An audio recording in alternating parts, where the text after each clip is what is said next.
नमस्कार, जय श्री राम। इससे पहले आपने ड्रग्स एब्यूज़ जो सीटी एग्ज़ाम दे रहे हैं उसके लिए ड्रग्स एब्यूज़ से संबंधित विवरणात्मक आपने विषय वस्तु वीडियो के माध्यम से समझी है। और उसके बाद यहाँ पे 50 महत्वपूर्ण ऑब्जेक्टिव टाइप के एमसीक्यूएस रखे गए हैं। तो आप पहले उस विवरणात्मक की क्लास को आप अच्छी प्रकार से देखिए, उसके बाद ये 50 क्वेश्चन हल करने हैं। तो यहाँ पे एग्ज़ाम में आने वाले महत्वपूर्ण 50 क्वेश्चन यहाँ पे रखे गए हैं। तो आप इस क्लास को अच्छी प्रकार से पूरा देखना है और उन क्वेश्चनों को हल करना है। जब तक हम टेस्ट नहीं देंगे तब तक हमारा आउटपुट नहीं आता है। इसलिए मैं विद्यार्थियों से निवेदन करूँगा कि आप थ्योरी पढ़ने के बाद टेस्ट अवश्य देवें, ताकि हमें पता चले कि उस टॉपिक को हम कितना कर पाते हैं, कितना कवर कर पाए हैं। और यदि किसी प्रकार की कमजोरी रहती है तो हम उस टॉपिक को वापस जा करके उसको सुदृढ़ कर सकें। तो इसलिए टेस्ट देना अति आवश्यक होता है। टेस्ट की क्लास आपको छोड़नी नहीं है, जहाँ पे भी मिले आप उस टेस्ट अवश्य देवें। टेस्ट से ही अपना आउटपुट आता है, टेस्ट से ही हमें पता चलता है। तो आज ड्रग्स एब्यूज़ पर जो प्रतियोगी परीक्षाओं के अंतर्गत जो 50 महत्वपूर्ण बहुविकल्पीय प्रश्न यहाँ पे आंसर सहित यहाँ पे इस क्लास के अंतर्गत रहेंगे। तो चलते हैं इस क्लास में पहले क्वेश्चन पे आप ध्यान दीजिए। पहला क्वेश्चन, ड्रग दुरुपयोग यानी ड्रग एब्यूज़ का सही अर्थ क्या है? ड्रग दुरुपयोग यानी ड्रग एब्यूज़ का सही अर्थ क्या है? ऑप्शन ए, चिकित्सक के निर्देशानुसार दवा लेना। ऑप्शन बी, केवल दर्द निवारक दवा लेना। ऑप्शन सी, चिकित्सकीय उद्देश्य के अलावा नशीले पदार्थों का अनुचित उपयोग करना। ऑप्शन डी, विटामिन का सेवन करना। अब आप बताइए, आप इसमें कौन सा क्वेश्चन सही रहेगा? इसका जो सही ऑप्शन रहेगा वो ऑप्शन सी रहेगा।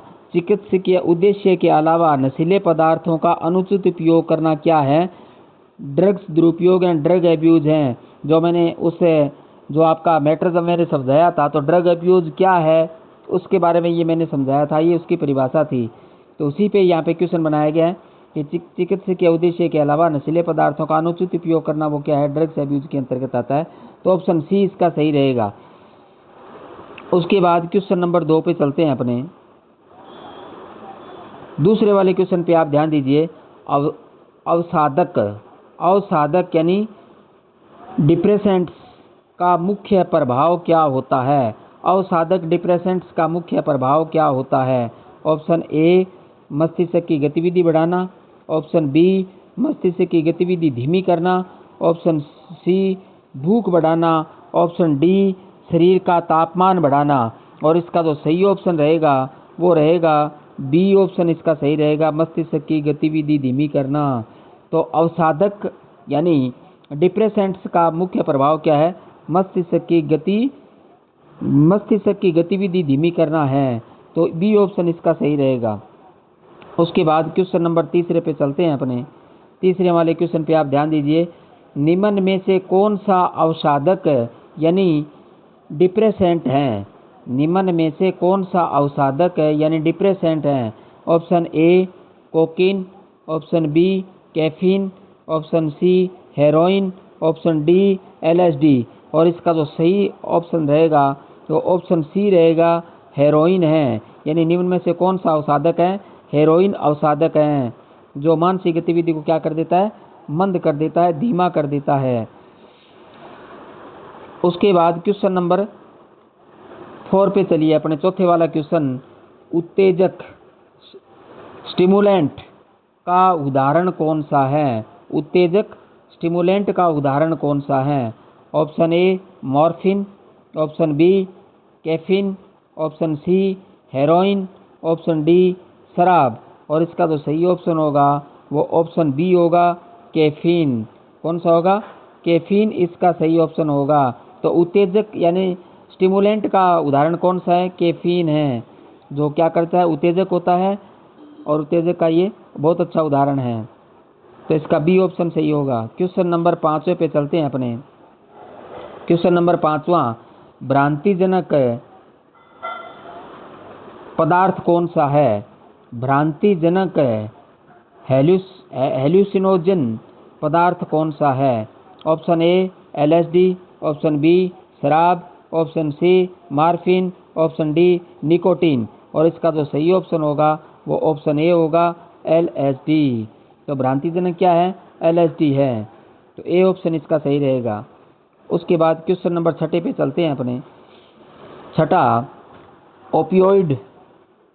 ओपियोइड मुख्यतः किस कार्य के लिए प्रयुक्त होते हैं?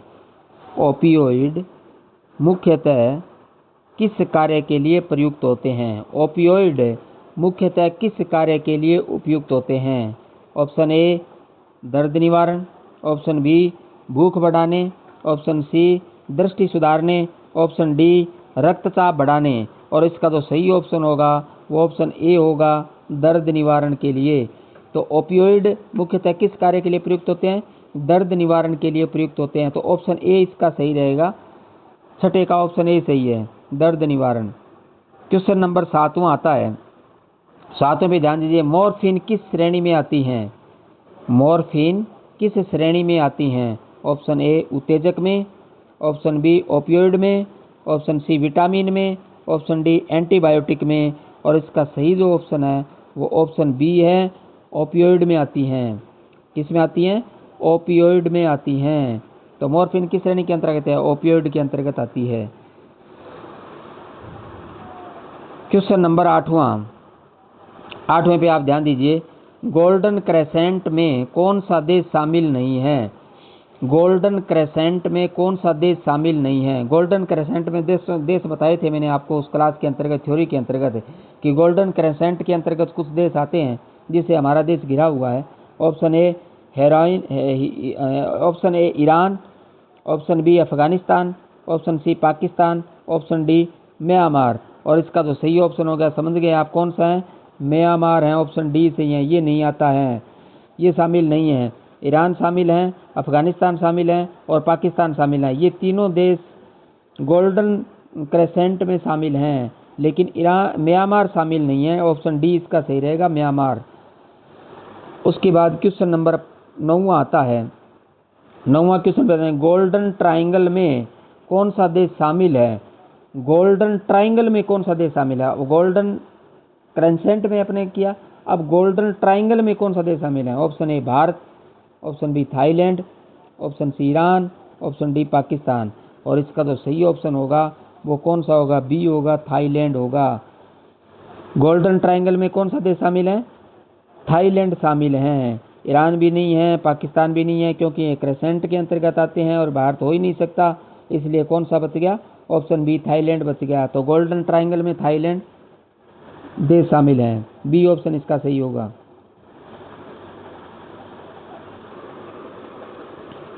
क्वेश्चन नंबर 10 है। 10वें पे ध्यान दीजिए, भारत की भौगोलिक स्थिति ड्रग समस्या का कारण क्यों है? भारत की भौगोलिक स्थिति ड्रग समस्या का कारण क्यों है? ऑप्शन ए समुद्र तट अधिक है, ऑप्शन बी दो प्रमुख अफीम उत्पादक देशों के बीच स्थित है, ऑप्शन सी पर्वतीय क्षेत्र अधिक है, ऑप्शन डी जनसंख्या अधिक है। तो इसका जो सही ऑप्शन होगा वो ऑप्शन है बी होगा, दो प्रमुख अफीम उत्पादक क्षेत्रों के बीच स्थित हैं। तो इसका सही ऑप्शन क्या होगा? बी होगा, दो प्रमुख अफीम उत्पादक क्षेत्रों के बीच स्थित हैं। उसके बाद क्वेश्चन नंबर 11। क्वेश्चन नंबर 11 पे आप ध्यान दीजिए। क्वेश्चन नंबर 11, निम्न में से ड्रग दुरुपयोग का सामाजिक कारण कौन सा है? निम्न में से ड्रग दुरुपयोग का सामाजिक कारण कौन सा है? ऑप्शन ए रोजगार के अवसर बढ़ाना, ऑप्शन बी तनाव और बेरोजगारी, ऑप्शन सी शिक्षा का प्रसार, ऑप्शन डी खेल कूद। और इसका ऑप्शन तो आप चुन ही लेंगे, कोई दिक्कत ही नहीं आएगी। ऑप्शन बी इसका है, तनाव और बेरोजगारी। तो ड्रग दुरुपयोग का सामाजिक कारण कौन सा है? तनाव और बेरोजगारी सामाजिक कारण है। तो इसलिए इसका जो ऑप्शन है वो बी सही होगा। उसके बाद क्वेश्चन नंबर आता है 12। साझा सुई के प्रयोग से कौन सा रोग फैल सकता है? साझा सुई के प्रयोग से कौन सा रोग फैल सकता है? साझा सुई का मतलब यानी एक व्यक्ति ने अपने उस सुई को ड्रग्स के लिए काम में लिया और उसी सुई को दूसरे वाला व्यक्ति ले लेता है, उसी सुई को तीसरे वाला ले लेता है, तो उसको कहते हैं साझा सुई। यानी एक सुई से ही 2-3 बार 2-3 लोगों के द्वारा उसी सुई को काम में लेना, तो साझा सुई। तो इससे कौन सा फैलता है? Option A malaria, B HIV, C dengue, D typhoid. और इसमें आप समझ गए क्योंकि कौन सा रोग हो सकता है, HIV एड्स हो सकता है। ऑप्शन बी सही है, ऑप्शन बी इसका सही होगा। मलेरिया मच्छरों से होती है, इसका नहीं होगा। डेंगू मच्छरों से होती है, ये भी नहीं होगा। टाइफाइड भी नहीं होगा, तो कौन सा होगा, बी ऑप्शन सही होगा, HIV एड्स हो सकता है। उसके बाद क्वेश्चन नंबर 13वां क्वेश्चन देखिए, नशीले पदार्थों का अत्यधिक सेवन किस अंग को गंभीर क्षति पहुंचाता है। नशीले पदार्थों का अत्यधिक सेवन किस अंग को गंभीर क्षति पहुंचाता है। ऑप्शन ए त्वचा, ऑप्शन बी यकृत, ऑप्शन सी नाखून, ऑप्शन डी कान। और इसका जो सही ऑप्शन होगा वो ऑप्शन बी होगा, यकृत होगा। यानी नशीले पदार्थों का अत्यधिक सेवन किस अंग को क्षति पहुंचाता है, यकृत को पहुंचाता है। तो इसलिए बी ऑप्शन इसका सही होगा। उसके बाद क्वेश्चन नंबर 14 14वां क्वेश्चन आप देखिए, ड्रग सिंडिकेट्स किस गतिविधि को बढ़ावा देते हैं। ड्रग्स सिंडिकेट्स किस गतिविधि को बढ़ावा देते हैं। ऑप्शन ए कृषि विकास, option B money laundering, option C शिक्षा, ऑप्शन डी खेल। और इसका जो सही ऑप्शन होगा वो क्या होगा, मनी लॉन्ड्रिंग होगा। यानी ड्रग्स सिंडिकेट्स किस गतिविधि को बढ़ावा देते हैं, मनी लॉन्ड्रिंग को बढ़ावा देते हैं। ऑप्शन बी इसका सही होगा, मनी लॉन्ड्रिंग। उसके बाद अपने क्वेश्चन नंबर 15 पे चलते हैं। क्वेश्चन नंबर 15 देखिए आप, भारत के संविधान के अनुच्छेद 47 किससे संबंधित हैं। भारत के संविधान का अनुच्छेद 47 किससे संबंधित है। ऑप्शन ए शिक्षा, ऑप्शन बी सार्वजनिक स्वास्थ्य एवं नशे पर नियंत्रण, ऑप्शन सी मतदान, ऑप्शन डी पंचायत। तो इसका जो सही ऑप्शन होगा वो ऑप्शन बी होगा, सार्वजनिक स्वास्थ्य एवं नशे पर नियंत्रण है। तो अनुच्छेद 47 किससे संबंधित है, ये क्वेश्चन पूछा जा सकता है, वेरी वेरी इंपॉर्टेंट। सार्वजनिक स्वास्थ्य एवं नशे पर नियंत्रण के लिए हैं। अनुच्छेद 47 किससे हैं, सार्वजनिक स्वास्थ्य एवं नशे पर नियंत्रण के लिए। तो ऑप्शन बी इसका सही होगा। तो 15वें का बी ऑप्शन करना है अपने को। क्वेश्चन नंबर 16वां, अनुच्छेद 47 किस भाग में आता है। अनुच्छेद 47 किस भाग में आता है, यानी संविधान के किस भाग में आता है अनुच्छेद 47। ऑप्शन ए मौलिक अधिकार में, ऑप्शन बी नीति निर्देशक तत्वों में, ऑप्शन सी मौलिक कर्तव्य में, ऑप्शन डी संविधान की प्रस्तावना में। और इसका जो सही ऑप्शन है वो ऑप्शन बी है, नीति निर्देशक तत्वों में आता है। अनुच्छेद 47 किस में आता है, नीति निर्देशक तत्वों में आता है। ऑप्शन बी इसका सही होगा 16वें का। उसके बाद क्वेश्चन नंबर 17वां, ये भी वेरी वेरी इंपॉर्टेंट क्वेश्चन है 17वां भी। NDPS अधिनियम कब लागू हुआ। NDPS अधिनियम कब लागू हुआ। ऑप्शन ए 1975 में, ऑप्शन बी 1985 में, ऑप्शन सी 1995 में, ऑप्शन डी 2005 में। और इसका जो सही ऑप्शन है वो होगा ऑप्शन बी होगा, ऑप्शन बी 1985 में। कौन सा है, NDPS अधिनियम कब लागू हुआ, 1985 में लागू हुआ था। NDPS अधिनियम कब लागू हुआ, 1985 में लागू हुआ था। तो ऑप्शन बी इसका सही है होगा, NDPS अधिनियम 1985 में लागू हुआ था, बी ऑप्शन इसका सही है। उसके बाद क्वेश्चन नंबर 18वां, ये भी वेरी वेरी इंपॉर्टेंट क्वेश्चन है। NDPS का पूर्ण रूप क्या है। NDPS का पूर्ण रूप क्या है, यानी वो शॉर्ट नाम है NDPS, इसका पूर्ण रूप है। Question number 1, narcotic drug and psychotropic substance act, option B national drug protection scheme, option C national development program scheme, option D none of these. तो इसका जो सही ऑप्शन होगा वो ऑप्शन ए इसका सही होगा। एन का है नारकोटिक, डी का है ड्रग्स एंड पी का है साइकोट्रोपिक और एस का है सब्सटेंस एक्ट। तो इसका पूरा नाम क्या है, narcotic drugs and psychotropic substance act. तो ये NDPS का पूरा नाम है, narcotic drugs and psychotropic substance act. तो ये ऑप्शन नंबर ए सही होगा 18वें का। इसी प्रकार से इसको देख लें, वेरी वेरी इंपॉर्टेंट क्वेश्चन है, ये एग्जाम में पूछा जा सकता है। क्वेश्चन नंबर 19, ये भी इंपॉर्टेंट है। NDPS अधिनियम किससे संबंधित है। NDPS अधिनियम किससे संबंधित है। ऑप्शन ए शिक्षा से संबंधित, ऑप्शन बी नशीले पदार्थों का नियंत्रण, ऑप्शन सी पर्यावरण संरक्षण, ऑप्शन डी कृषि विकास, और इसका जो सही ऑप्शन होगा वो ऑप्शन बी होगा, नशीले पदार्थों का नियंत्रण है। क्या होगा? नशीले पदार्थों का नियंत्रण। एनडीपीएस अधिनियम किससे संबंधित है? नशीले पदार्थों का नियंत्रण है। एनडीपीएस अधिनियम किससे संबंधित है? नशीले पदार्थों का नियंत्रण से संबंधित है।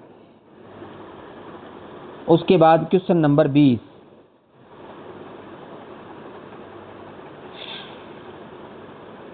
क्वेश्चन नंबर 20 है, नशा मुक्त भारत अभियान किस मंत्रालय द्वारा संचालित है?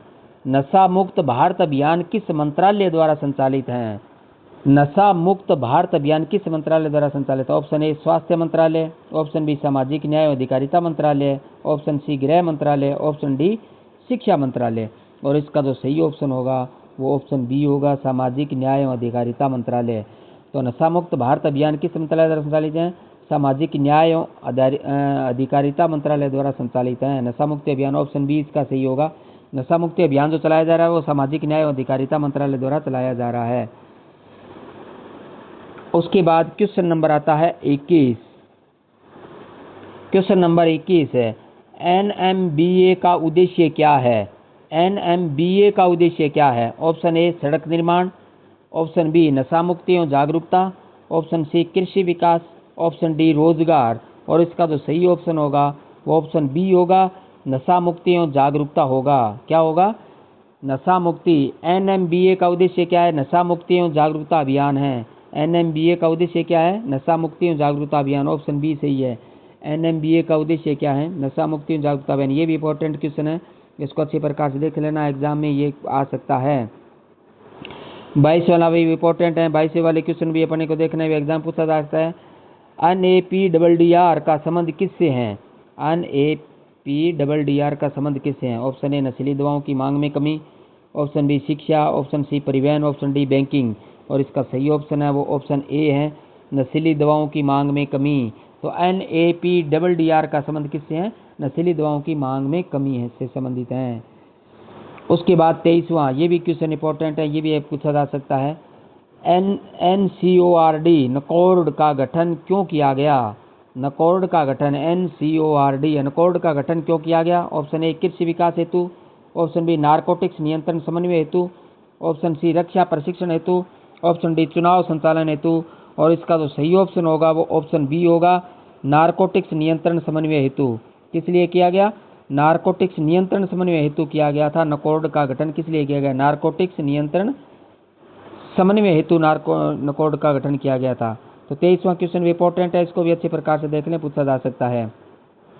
क्वेश्चन नंबर 24वां, विश्व औषधि रिपोर्ट कौन जारी करता है? विश्व औषधि रिपोर्ट कौन जारी करता है? Option A WHO, option B UNODC, option C UNESCO UNESCO, और ऑप्शन डी UNICEF यूनिसेफ। तो इसमें WHO, यूनोड्स, यूनेस्को और यूनिसेफ, और इसका जो सही ऑप्शन होगा वो ऑप्शन बी होगा। विश्व औषधि रिपोर्ट कौन जारी करता है? UNODC करता है। कौन करता है? ऑप्शन बी सही है, UNODC करता है, यूनोड करता है। इसके बाद ये भी क्वेश्चन इंपॉर्टेंट है, इस क्वेश्चन को भी अच्छी प्रकार देख लेना है। UNODC का पूर्ण रूप क्या है? यानी UNODC की फुल स्पेलिंग अपने को बतानी है। Option A united nations office of drug and crime, option B united nation development council, option C universal drug council, option D united nation defence committee. तो इसका जो सही ऑप्शन होगा वो ऑप्शन ए होगा। ए ऑप्शन में you का क्या होगा? यूनाइटेड, एन का होगा नेशंस, और ओ का होगा ऑफिस, ऑन, डी का होगा ड्रग्स, और एंड सी का होगा क्राइम। तो United nation office on drugs and crime, United nation office on drugs and crime, A option इसका सही होगा। UNODC की फुल फॉर्म है United nations office on drugs and crime. तो ए ऑप्शन इसका सही होगा। वेरी वेरी इंपॉर्टेंट है, ये क्वेश्चन याद कर लीजिए, एग्जाम में पूछा जाएगा। क्वेश्चन नंबर 26 है, विश्व स्तर पर लगभग कितने करोड़ लोग नस्ली दवाओं का उपयोग करते हैं? विश्व स्तर पर लगभग कितने करोड़ लोग नशीली दवाओं का उपयोग करते हैं। किसके पूछा है? विश्व स्तर पर पूछा गया है। तो विश्व स्तर पे अपने बताना है। Option A 10 crore, option B 15 crore, option C 29.2 crore, option D 50 crore. और इसका सही ऑप्शन होगा वो ऑप्शन सी होगा, 29.2 करोड़। सी ऑप्शन इसका सही होगा। 29.2 करोड़ क्या है? विश्व स्तर पर लगभग कितने करोड़ नशीली दवाओं का उपयोग करते हैं? 29.2 करोड़ नशीली दवाओं का उपयोग करते हैं। तो एक बहुत बड़ा आंकड़ा है विश्व स्तर पर, 29.2 करोड़। उसके बाद क्वेश्चन नंबर 27 आता है। 27 यहाँ पे दीजिए, ड्रग टेस्टिंग के लिए सबसे सामान्य नमूना। ड्रग टेस्टिंग के लिए सबसे सामान्य नमूना कौन सा है?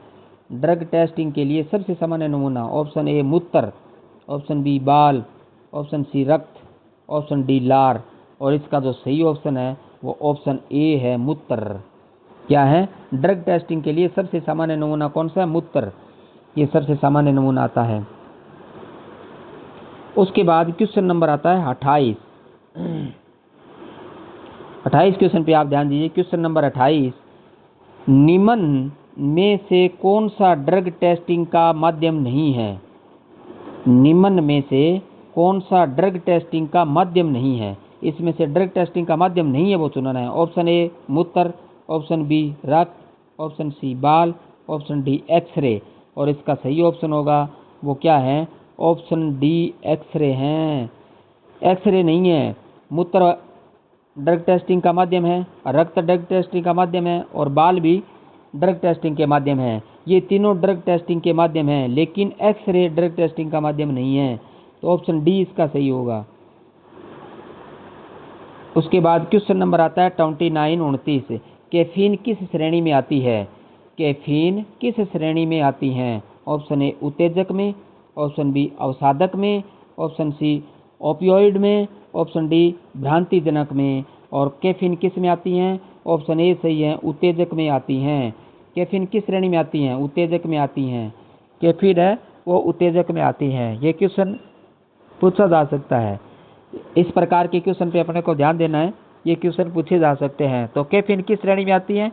उत्तेजक श्रेणी के अंतर्गत आती है। क्वेश्चन नंबर 29 का ए ऑप्शन सही होगा। उसके बाद क्वेश्चन नंबर 30 पे चलते हैं अपने। क्वेश्चन नंबर 30, शराब किस श्रेणी में आती है? शराब किस श्रेणी में आती है? ऑप्शन ए उत्तेजक, ऑप्शन 2 अवसादक, ऑप्शन सी भ्रांतिजनक, ऑप्शन डी ओपियाइड में। और इसका सही ऑप्शन होगा वो ऑप्शन बी होगा, अवसादक में आती हैं। शराब किस श्रेणी में आती है? अवसादक में आती हैं।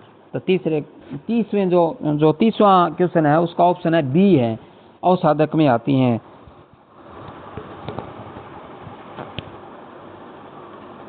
उसके बाद क्वेश्चन नंबर 31वें पे चलते हैं अपने। 31वें वाले क्वेश्चन पे आप ध्यान दीजिए, गांजा किस श्रेणी का पदार्थ है? गांजा किस श्रेणी का पदार्थ है? ऑप्शन ए अवसादक, ऑप्शन बी भ्रांतिजनक, ऑप्शन सी उत्तेजक, ऑप्शन डी एंटीबायोटिक। और इसका जो सही ऑप्शन है वो ऑप्शन बी है, भ्रांतिजनक है। गांजा किस श्रेणी का पदार्थ है? ऑप्शन बी सही है, भ्रांतिजनक पदार्थ है। गांजा है वो भ्रांतिजनक में आता है। गांजे का ध्यान रखना, ये भ्रांतिजनक में आता है। ऑप्शन हमारा गलत नहीं होना चाहिए। क्वेश्चन नंबर 32, कोकीन किस प्रकार का पदार्थ है? कोकीन किस प्रकार का पदार्थ है? ऑप्शन ए उत्तेजक, ऑप्शन बी अवसादक, option C opioid, option D vitamin. और इसका जो सही ऑप्शन होगा वो ऑप्शन ए होगा। कोकीन किस में आता है? उत्तेजक में आता है। कोकीन किस प्रकार का पदार्थ है? उत्तेजक पदार्थ है। तो कोकीन उत्तेजक पदार्थ की श्रेणी के अंतर्गत आता है। ऑप्शन ए सही होगा 32वें का, ए ऑप्शन अपने को सही करना है। क्वेश्चन नंबर 33, एलएसडी किस वर्ग में आता है? एलएसडी किस वर्ग में आता है? ऑप्शन ए भ्रांतिजनक में, ऑप्शन बी उत्तेजक में, ऑप्शन सी अवसादक में, ऑप्शन डी ओपियाइड में। और एलएसडी किसके अंतर्गत आता है? ऑप्शन ए सही है, भ्रांतिजनक में आता है। ये पहले भी मैंने पीछे बताया था आपको। एलएसडी है वो किस में आता है? भ्रांतिजनक में आता है। ए ऑप्शन इसका सही होगा 33वें का, भ्रांतिजनक। तो एलएसडी भ्रांतिजनक में आता है। क्वेश्चन नंबर 34, ड्रग दुरुपयोग का मानसिक प्रभाव क्या है? ड्रग दुरुपयोग का मानसिक प्रभाव क्या है? ऑप्शन ए याददाश्त कमज़ोर होना, ऑप्शन बी ऊंचाई बढ़ना, ऑप्शन सी दृष्टि बढ़ना, ऑप्शन डी वजन बढ़ना। और इसका जो इसमें तो आप पहचान ही लोगे, ऑप्शन ए सही है, याददाश्त कमज़ोर होना। तो ड्रग दुरुपयोग का मानसिक प्रभाव क्या है? याददाश्त कमज़ोर हो जाती है। तो इसलिए ड्रग दुरुपयोग के माध्यम से याददाश्त कमज़ोर होती है। तो मानसिक जो प्रभाव आता है वो याददाश्त का आता है, याददाश्त कमज़ोर हो जाती है। तो ए ऑप्शन सही होगा 34वें का, ए ऑप्शन आप सही कर लें। क्वेश्चन नंबर 35वें पे अपने ध्यान दीजिए। ड्रग दुरुपयोग राष्ट्रीय सुरक्षा के लिए खतरा क्यों है? ड्रग दुरुपयोग राष्ट्रीय सुरक्षा के लिए खतरा क्यों है? ऑप्शन ए पर्यटन बढ़ता है, ऑप्शन बी अवैध हथियारों की तस्करी को बढ़ावा देता है, ऑप्शन सी कृषि उत्पादन बढ़ता है, ऑप्शन डी रोजगार बढ़ता है। और इसका जो सही ऑप्शन होगा वो ऑप्शन बी होगा, अवैध हथियारों की तस्करी को बढ़ावा देता है। अवैध हथियारों की तस्करी को बढ़ावा देता है। तो ड्रग दुरुपयोग राष्ट्रीय सुरक्षा के लिए खतरा क्यों है? अवैध हथियारों की तस्करी को बढ़ावा देता है। तो बी ऑप्शन है वो इसका सही रहेगा, अवैध हथियारों की तस्करी को बढ़ावा देता है। ड्रग दुरुपयोग राष्ट्रीय सुरक्षा के लिए खतरा क्यों है? अवैध हथियारों की तस्करी को बढ़ावा देता है। ऑप्शन बी सही है इसका। उसके बाद क्वेश्चन नंबर 36, गोल्डन ट्रायंगल में निम्न में से कौन सा देश शामिल नहीं है? गोल्डन ट्रायंगल में निम्न में से कौन सा देश शामिल नहीं है? गोल्डन ट्रायंगल में निम्न में से कौन सा देश शामिल है? गोल्डन ट्रायंगल में निकालना है अपना। Option A Thailand, option B Laos, option C Myanmar, option D Afghanistan. और इसके अंतर्गत कौन सा शामिल नहीं है? अफगानिस्तान, क्योंकि ये गोल्डन क्रेसेंट में आता है। तो गोल्डन ट्रायंगल में कौन सा है? थाईलैंड है, लाओस है, म्यांमार है। ये तीनों गोल्डन ट्रायंगल में शामिल हैं, लेकिन अफगानिस्तान नहीं है, क्योंकि अफगानिस्तान, ईरान और पाकिस्तान ये किस में है? गोल्डन क्रेसेंट में है। ये ध्यान रखना, ये किस में है?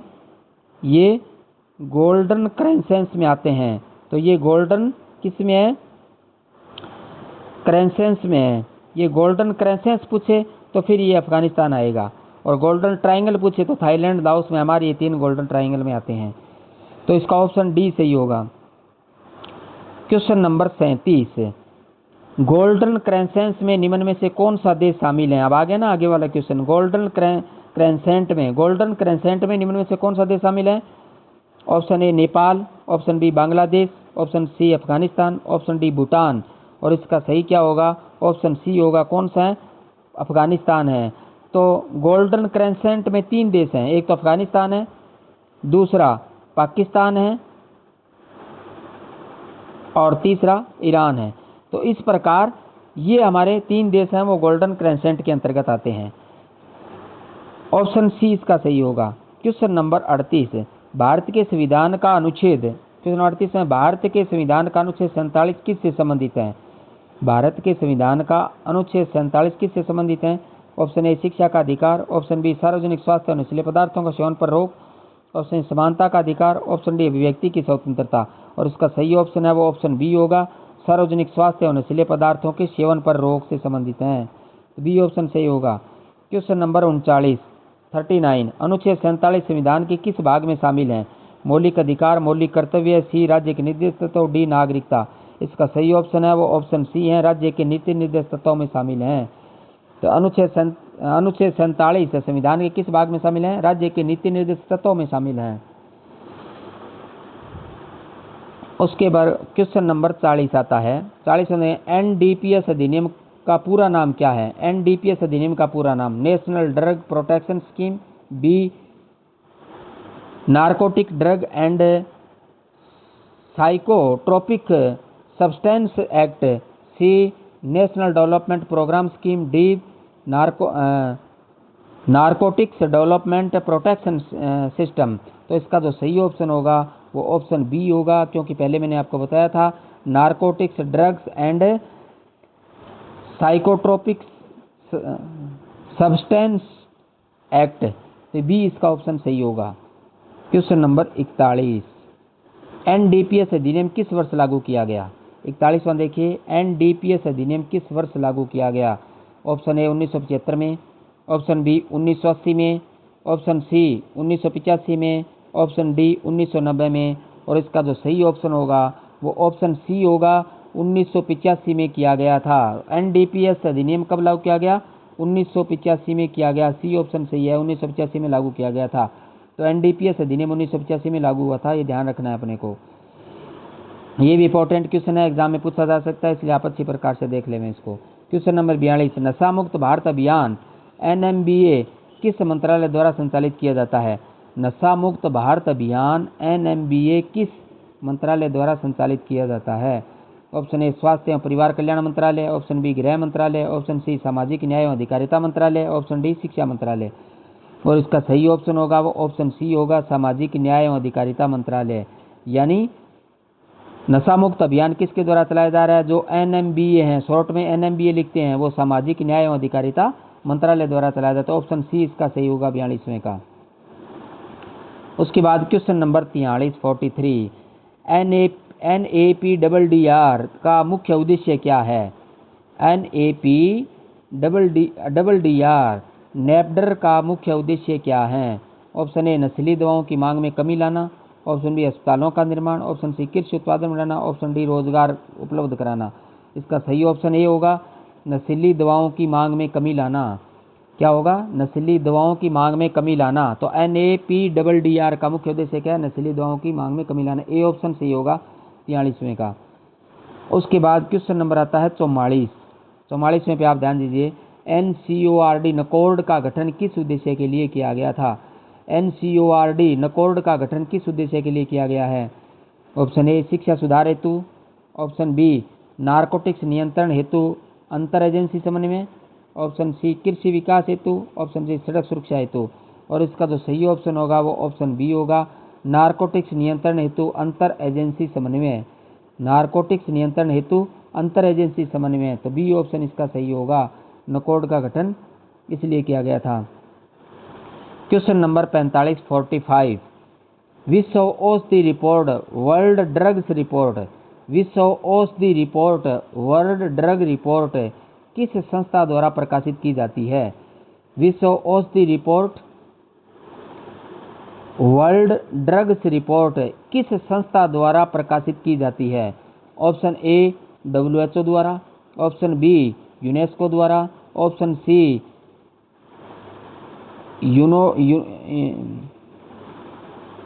यूनोड्स द्वारा, ऑप्शन डी यूनिसेफ द्वारा। और इसका जो सही ऑप्शन होगा, विश्व औषधि रिपोर्ट वर्ल्ड ड्रग रिपोर्ट किसके द्वारा की जाती है?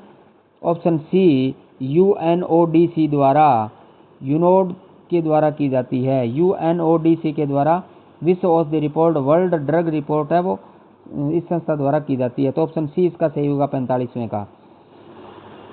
क्वेश्चन नंबर 46 पे आप ध्यान दीजिए। क्वेश्चन नंबर 46 है, UNODC का पूर्ण रूप क्या है? UNODC का पूर्ण रूप क्या है? Option A united nation office on drugs and crime, option B united nation organization for drug control, C universal narcotics development council, D united nation drug department organization. और इसका जो सही ऑप्शन होगा वो ऑप्शन ए होगा, United nation office on drugs and crime. You का United, N का Nations, ओ का ऑफिस, ऑन ड्रग्स, डी का ड्रग्स एंड सी का क्राइम। तो United nation office on drugs and crime, A option इसका सही होगा 46वें का। फुल फॉर्म इसकी ये रहेगी। क्वेश्चन नंबर 47 में आप देखिए 47वां क्वेश्चन, विश्व औषधि रिपोर्ट के अनुसार विश्व में लगभग कितने करोड़ लोग नशीली दवाओं का उपयोग करते हैं? विश्व औषधि रिपोर्ट के अनुसार विश्व में लगभग कितने करोड़ लोग नशीली दवाओं का उपयोग करते हैं? Option A 12.5 crore, option B 18.7 crore, option C 29.2 crore, option D 40 crore.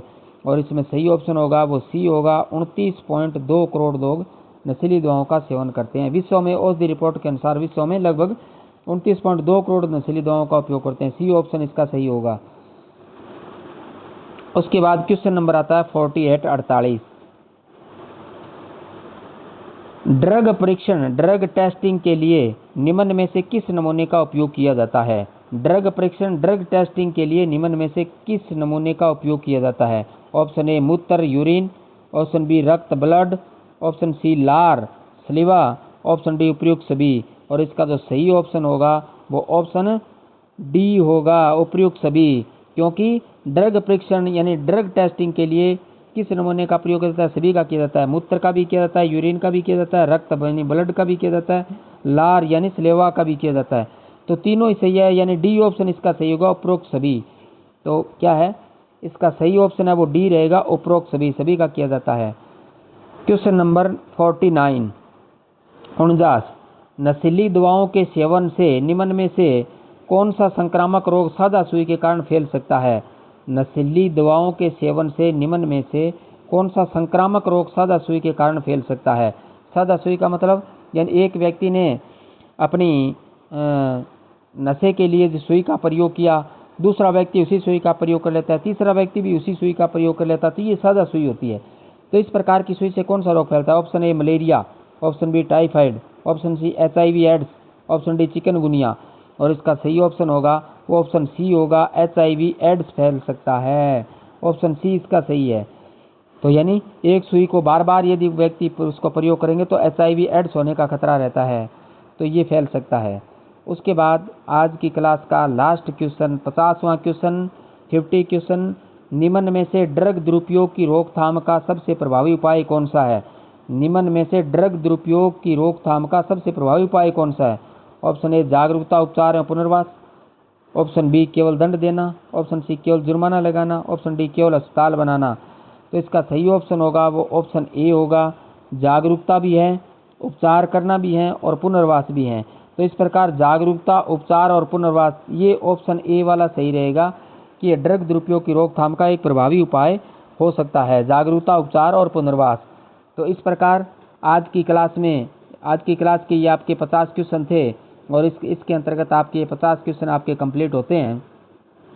तो आप इस क्लास को अवश्य लगाइए। आपने 50 में से कितने क्वेश्चन आपने सही किए हैं ये आप कमेंट में ज़रूर लिखें। 50 में से क्या आपके 40 क्वेश्चन सही हुए हैं, या फिर आपके 30 क्वेश्चन सही हुए हैं, या फिर आपके 35 क्वेश्चन सही हुए हैं, या फिर आपके 48 क्वेश्चन सही हुए हैं, या फिर आपके 43 क्वेश्चन सही हैं। जितने भी क्वेश्चन सही हुए हैं वो कमेंट में आप अवश्य लिखें कि आप कितने क्वेश्चन सही कर पाएँ। क्योंकि इससे पहले मैंने आपको थ्योरी की क्लास दी थी इसी ड्रग एब्यूज़ पे, तो आपने थ्योरी पढ़कर उसके बाद आपने ये टेस्ट किया है, तो उस थ्योरी पढ़ने के बाद टेस्ट में आपके कितने क्वेश्चन सही हुए वे आप अवश्य बताएं। इसी से ही आपका आउटपुट आएगा। तो इसलिए आपको टेस्ट की क्लासें छोड़नी नहीं है, टेस्ट की क्लासें अवश्य लगानी है ताकि आपका आउटपुट आ सके। आपसे निवेदन करूंगा कि यदि किसी ने आपके चैनल को सब्सक्राइब नहीं किया तो चैनल को सब्सक्राइब कर लेवें, बेल आइकन को दबा लेवें ताकि नए आने वाली वीडियो का नोटिफिकेशन आपको समय समय पे मिलते रहें और आप एक अच्छी तैयारी कर सकें निःशुल्क रूप से। क्योंकि महत्वपूर्ण से इम्पोर्टेंट और वो भी यानी कोई ज़्यादा फालतू की विषय वस्तु नहीं होती हैं, सिलेक्टेड विषय वस्तु जो एग्जाम में आने वाली विषय वस्तु यहाँ पे रखी जाती हैं। तो एक बहुत कम समय के अंतर्गत बहुत कम विषय वस्तु के साथ आपका CET का जो सिलेबस है वो आपका कंप्लीट यहाँ हो जाएगा। तो इसलिए इस प्लेटफॉर्म को यानी मेरा चैनल है DRMAHAVEER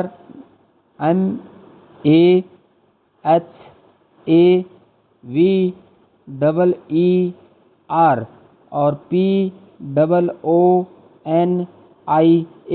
ये आप इस नाम से सर्च करोगे तब मेरा चैनल है वो आप आ जाएगा। उस पर आपको DP में जब आप देखोगे तो DP में लिखा हुआ है DMP, ये DP लगी हुई है DMP की, तो ये DMP की DP है वो वही चैनल रहेगा। तो इसलिए उसको आप उससे आप ज़रूर जुड़ें और जो भी आपके साथी हैं उनको भी आप शेयर करें ताकि वो भी इस निःशुल्क क्लासों का लाभ उठा सकें। इसी के साथ आपकी तैयारी अच्छी चल रही होगी यही आशा करूँगा और ईश्वर से यही प्रार्थना है कि आपका CET क्लियर हो, अच्छे नंबरों से क्लियर हो और आप जिस एग्ज़ाम के लिए जाएं वहाँ आपको सफलता अवश्य मिले। धन्यवाद। जय श्री राम।